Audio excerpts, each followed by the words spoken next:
అందరికి నమస్కారం. ఈ వీడియోలో ఉన్న పిల్ల చూసారా? తలకాయ వెనుకబడి ఉంటుంది.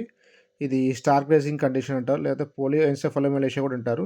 ఇది ముఖ్యంగా థయామిన్ డెఫిషియన్సీ వల్ల వస్తుంది.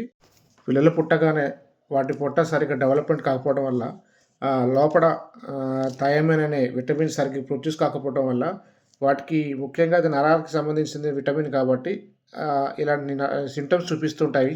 ఇలా తల వంకలు తిరిగిపోవటం, పడిపోవటం, తల వెనకేయటం, తల ఆకాశం వైపు చూడటం ఇలాంటివి జరుగుతూ ఉంటాం. తర్వాత ఈ ట్రైవేట్ 3 రోజులని ఇవ్వచ్చు. తర్వాత ఈ మెకోవెట్ డిఎక్స్లు కూడా ఇవ్వచ్చు. తర్వాత థయామిన్ అనే ఇంజెక్షన్ దొరుకుతుంది మార్కెట్లో, అది ఇవ్వచ్చు.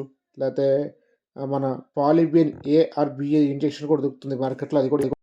పిల్లలకు ఇలాంటి లోపాలు వచ్చి ఇలా ఇబ్బంది పడకుండా ముందుగా మనం ఓరల్ సిరప్ పోసుకోవచ్చు. ముందుగా ట్రైబ్యూట్ ఓరల్ అనే సిరప్ పోసుకోవచ్చు. తర్వాత వచ్చేసి ఏవిప్లెక్స్ ఈసీ అనే ఈ సిరప్ కూడా పోసుకోవచ్చు. తర్వాత ఆప్టిప్లెన్ LS అనే ఈ సిరప్ కూడా పోసుకోవచ్చు. తర్వాత లియోప్లెక్స్ ఈసీ అనే ఈ సిరప్ ముందుగా పోసుకొని మనం పిల్లల్ని ఇలాంటి కండిషన్స్ కాపాడుకోవచ్చు.